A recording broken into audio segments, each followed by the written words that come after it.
Olá, meus amigos, sejam todos muito bem-vindos a mais um vídeo aqui do canal Terra Brasilis News. Tudo bem com vocês? Espero que sim, claro.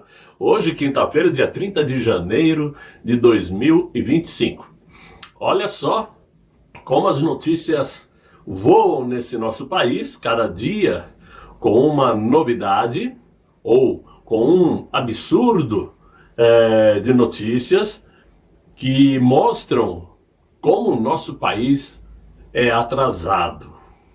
E olha que eu falo isso com muita dor no coração, porque nós bem sabemos que, pátria por pátria, nossa pátria é privilegiada. É muito privilegiada. Por tudo. Solo, clima, riquezas naturais, belezas naturais, né? E uma população que, no geral, é uma população muito amistosa. Então, nesse aspecto, não há o que dizer contra o Brasil, mas quando falamos da nação num todo, a nação que engloba o governo, a pequenez do Brasil espanta, principalmente quando ele resolve abrir a boca para fazer discursos. Ele se sente todo poderoso quando está no meio dos seus, né? Daquela militância, daqueles amiguinhos do MST. Ele fica todo orgulhoso, porque ali ele sabe que é o Todo-Poderoso. Porque, me desculpem, a militância petista, a militância do MST é de muito baixo nível cultural. São pessoas muito atrasadas. Pessoas que não têm nada a conquistar nessa vida, a não ser depender de ajuda do governo. É só isso que eles querem. Bolsa isto, bolsa aquilo outro, sanduíche de mortadela. Não há o que se esperar desse povo. Por isso, no meio deles, ele se sente todo-poderoso. Aquele que vai completar 80 anos e diz que se sente com 30. É o único. É o único na face da terra que com 80 anos tem vigor para 30. Muito bem. Já por 2 vezes garantiu que só vai embora com 120 anos. Deus lhe ajude. Muito embora a gente saiba que ele não crê em Deus. Isso é fato. Não existe comunista que crê em Deus. Até aí é um problema dele com a turminha dele. O problema é quando o abacaxi cai no nosso colo, que não temos nada a ver com isto. Muito pelo contrário. Por quê? Quando ele faz esses tipos de discurso, como resolveu fazer hoje pela manhã, é um desastre. Mexe no mercado financeiro, bolsa cai, dólar sobe, cria crises diplomáticas sem necessidade, tudo em prol de uma galhofa. Porque sabemos de verdade que ele não tem força, não tem poder e muito menos coragem para encarar aqueles que ele aponta como adversários. Vejam só, ele disse hoje pela manhã, digamos assim, numa reunião de emergência inesperada, né? Que ele, que é um inquilino temporário daquele palácio, ele disse que a partir de agora o Brasil vai começar a colher os frutos do que foi feito nos 2 últimos anos. Olha que maravilha, hein? Não, realmente, ele falou a verdade. Nós já estamos colhendo os frutos desses 2 últimos anos. Uma desgraça total. Economia em frangalhos, graças aos 2 últimos anos. Preços absurdamente altos, graças aos 2 últimos anos. Crises diplomáticas que já perderam o número de vezes que causou por conta dos 2 últimos anos, fora o que ainda vem. Quanto a isso, ele está coberto de razão, nós temos certeza disto. Disse também que seu governo vai começar a mostrar a diferença entre o Brasil de agora e o Brasil do passado. O Brasil da democracia e o Brasil da antidemocracia. O Brasil da democracia e o Brasil do golpismo. O Brasil da verdade contra o Brasil da mentira. Bem, é muito fácil descobrir quem está mentindo e quem está falando a verdade. Basta olhar os números. Os números dizem muito. Como terminou o governo anterior e como está o governo hoje. O número da inflação, o número do crescimento do PIB, dos preços dos alimentos, preço dos combustíveis. Dá para se comparar com facilidade. O Brasil que deixou dinheiro em caixa, o Brasil que está falido. É muito fácil comparar. Ele disse também que o Brasil está com um déficit fiscal, mas é por conta das enchentes do Rio Grande do Sul. Olha só.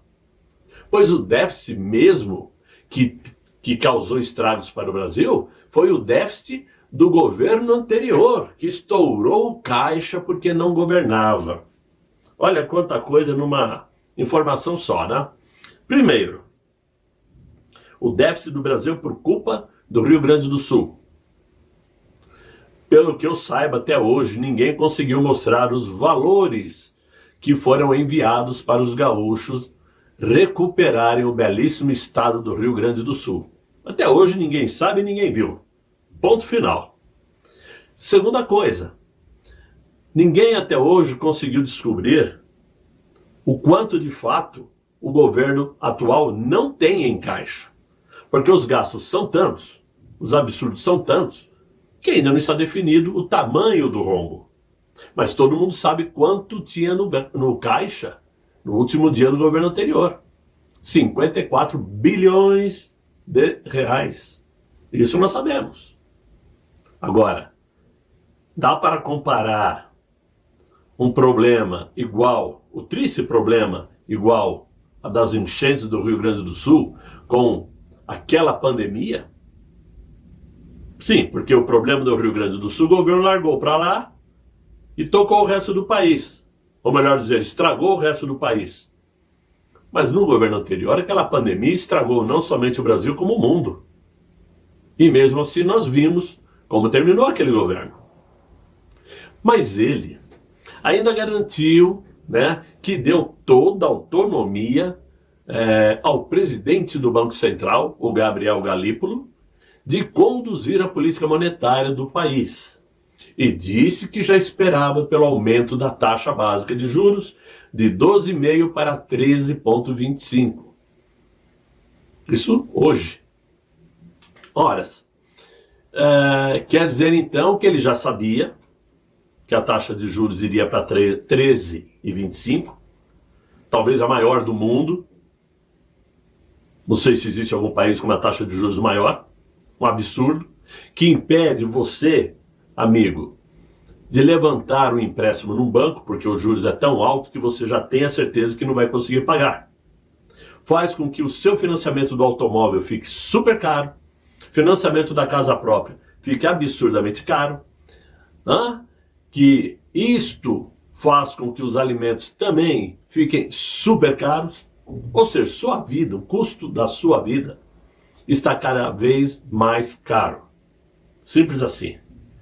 Lá atrás, ele dizia que o Campos Neto trabalhava a favor do ex-presidente, aumentava os juros para dificultar a vida dos pobres. Mas e agora? Parece que agora ninguém reclama dos aumentos de taxa de juros que o Galípolo já impôs, inclusive com o apoio do Copom, onde 5 dos atuais diretores foram indicados por ele mesmo.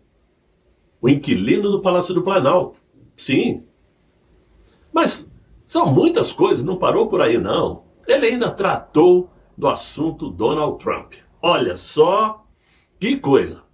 Ele se acha com competência e força para falar de Donald Trump.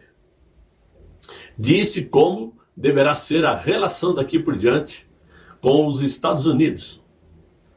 Ele falou, horas, se o Trump quer taxar as tarifas do Brasil, daqui para frente é muito simples. Se isso acontecer, haverá reciprocidade e o Brasil vai também aumentar as tarifas dos produtos americanos exportados para o Brasil. Eu já governei o Brasil como presidente republicano. Ai, meu Deus do céu. E governei tanto com presidentes republicanos como democratas. E a minha relação sempre foi a mesma, de um Estado soberano com outro Estado soberano. Eu mandei uma carta para ele, Trump, dizendo que eu espero que ele tenha aí uma governança saudável e que possamos ter uma relação estreita, mas que ele respeite o Brasil. Foi mais ou menos assim que ele falou. Se isso acontecer, está bom, está de bom tamanho. Mas, se ele tentar aumentar as tarifas brasileiras, nós faremos igual. Porque, de qualquer forma, as decisões de Trump estão provocando uma regressão nos Estados Unidos. Uma regressão do ser humano ao sair do Acordo Climático de Paris, entre outras decisões. Ora, será que o atual inquilino do Palácio do Planalto sabe o que significa Acordo de Paris? Será que ele lembra sobre isso? Será que ele já cumpriu as metas alguma vez? Porque, pelo que eu saiba, nos governos petistas, esses acordos nunca foram cumpridos. E outra, se ele respeita a soberania dos Estados Unidos, como ele disse, então fique quieto, porque a decisão é de Donald Trump com relação aos Estados Unidos. Vocês é que se coçem. Mas já sei, o problema é que Donald Trump já anunciou que vai cortar envio de dinheiro para uma ONG que está situada no Brasil e que cuida daqueles venezuelanos que entram no Brasil. É uma ONG que cuida deles, que recebe eles e cuidam deles. E ele já disse que vai cortar investimento para esta ONG. Até porque, cá entre nós, ONG, organização não governamental. Então por que o governo tem que dar dinheiro para a organização se ela não é governamental? E o que os Estados Unidos têm a ver com esta ONG? Para cuidar dos venezuelanos que fogem do maravilhoso país de Nicolás Maduro. Ou seja, tudo isso serve para pinicar a esquerda e a esquerda fica revoltada. Então, ele, o todo-poderoso líder da esquerda, né? Entre os seus militantes, comedores de mortadela, tem que falar grosso. Mas a gente sabe que no final, se o lourão topetudo apertar o caldo, der aquela virada de chave de fenda, é claro que ele vai enfiar o rabinho no meio nas pernas, como fez o Gustavo Petro. Simples assim. Só que o mais interessante foi quando ele disse que para derrotar o seu governo, as pessoas vão ter que aprender a fazer luta de rua. Olha que coisa linda, hein? É uma frase de impacto, frase de efeito. Não sei para quem, mas é a frase. Ele disse que é fácil disseminar mentiras na internet, mas é difícil ter coragem para ir às ruas conversar com a população. Só rindo mesmo, minha gente. Será que o mito Jair Messias Bolsonaro tem medo? Né? Vamos lembrar qual foi a última vez que o atual inquilino do Palácio do Planalto colocou 1.000 pessoas na rua. Eu acho que a última vez que ele conseguiu isso foi em alguma manifestação em porta de fábrica propondo greve geral, quando ele era sindicalista, porque como mandatário brasileiro eu não lembro disso. Qual foi a última vez que nós vimos ele caminhando nas ruas, no meio da população? Eu não lembro disso. Agora o ex-presidente, então, tinha medo, ficava só disseminando mentiras na internet, é isso? Realmente eu não sei se eu dou risada pela piada ou de dó. Porque tem horas que eu sinto dó, né? Porque deve ser uma frustração ter que engolir seco, né? Deve ser uma frustração, né? Ter que aguentar essa dor de cotovelo do mito. Ah, isso deve machucar. Será que algum dia alguém vai me chamar de mito? Deve pensar ele. Pode puxar a cadeira, sentar e esquecer, meu amigo. Nunca vai acontecer. Então, esse tipo de conversa, esse tipo de discurso é somente para fazer galhofa para a sua militância, porque nem mesmo a imprensa está mais engolindo essa conversa. Nem mesmo a imprensa. E nem seus aliados, porque não existe, em política não existe aliado. Em política só existem interesses. Se você me convém, eu fico ao seu lado. Se você não me convém, É o caso de Gilberto Kassab, que tem 3 ministérios no governo Lula e ontem disse que se os pleitos eleitorais fossem hoje, ele perderia. Ele não venceria. Ou seja, isso já é um sinal de que esses aliados, como eu disse, já estão pulando do barco. Hoje, na Globo News, a Globo, né, o Ciro Nogueira deu uma entrevista e chamou claramente ele de mentiroso. Ele é um mentiroso. Ou seja, essa turma está caindo por tabela, sabem que estão perdendo força e que é um partido que vai desaparecer. Isto não tenho a menor dúvidas. Agora, só para tratar de um outro assunto novamente, porque eu tenho visto nesses 2 últimos dias principalmente, que voltou ao debate aquela conversinha. Até alguns amigos em comentários me questionaram, mas por que Bolsonaro está apoiando o Alcolumbre? Parece que as pessoas ainda não entenderam como as coisas funcionam em política. Acabei de dizer, política não tem aliado. Política tem interesses. Ele poderia apoiar o Van Hatten, poderia apoiar o Marcos Pontes. Então vamos por partes. Primeiro, a eleição, tanto na Câmara como no Senado, né, é feito de forma sigilosa. O pessoal escreve lá no envelope, dobra, vai lá na urna e sempre tem maracutaia naquela urna. Basta ver o último pleito para a campanha para a presidência do Senado, aquela turminha em volta ali da urna, Renan Calheiros, né? Aquela turminha do bem, né? Fazendo aquela confusão. Ou seja, primeiro, a pessoa tem que ter força política. Van Hatten não tem força política para ser eleito. O Partido Novo não tem força. Não consegue agregar votos para ele. Marcos Pontes no Senado, muito menos. Nem o próprio Girão tem essa força. Rogério Marinho, que é muito melhor que esses, perdeu para Pacheco. E eu até hoje não engoli aquela derrota. Principalmente quando nós vimos aquela afiliada do Flávio Dino, lá do Maranhão, né? Que fingiu derrubar votos, agachou, pegou votos de volta. Enfim, não vou entrar no detalhe. Mas essa turma não tem poder nem força para sair eleitos. Ponto final. Aí vem a questão, por que apoiar o Alcolumbre? Eu já expliquei, mas eu tenho paciência para explicar de novo. Você fica naquela condição. Primeiro, você já sabe que não vai ser vencedor de nada, como é o caso dos conservadores. Por quê? Os partidos políticos, eles trabalham visando interesses. Então são vários partidos. O PL sozinho, arredondando, né, possui 100 parlamentares, divididos entre deputados e senadores. Muito bem. Esses são os votos que eles possuem. E aí, o que acontece? Esses partidos querem ter alguma força dentro da Câmara, alguma força dentro do Senado. Força do tipo, a Caroline de Toni foi presidente da Comissão de Constituição e Justiça, que é a comissão mais forte da Câmara. Ok?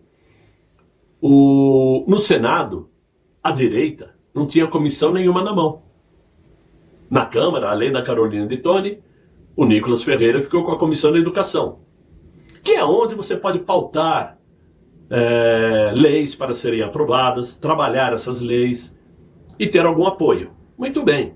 Todo mundo já sabe de antemão, eu já venho falando isso há muito tempo, que o presidente do Senado será Davi Alcolumbre. Por quê? Porque ele sabe trabalhar nos bastidores, é daquela turminha, né? É a turminha que está aliada com todo mundo. Ele colocou o Pacheco na presidência e ficou com a CCJ, né? Agora ele vai voltar para a presidência. Por quê?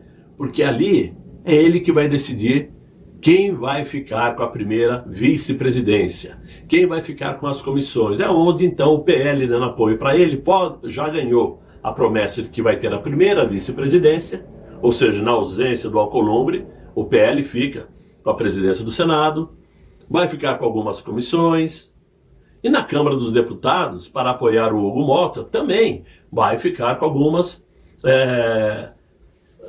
comissões. Se não der apoio a eles, o partido fica sem nada, absolutamente nada.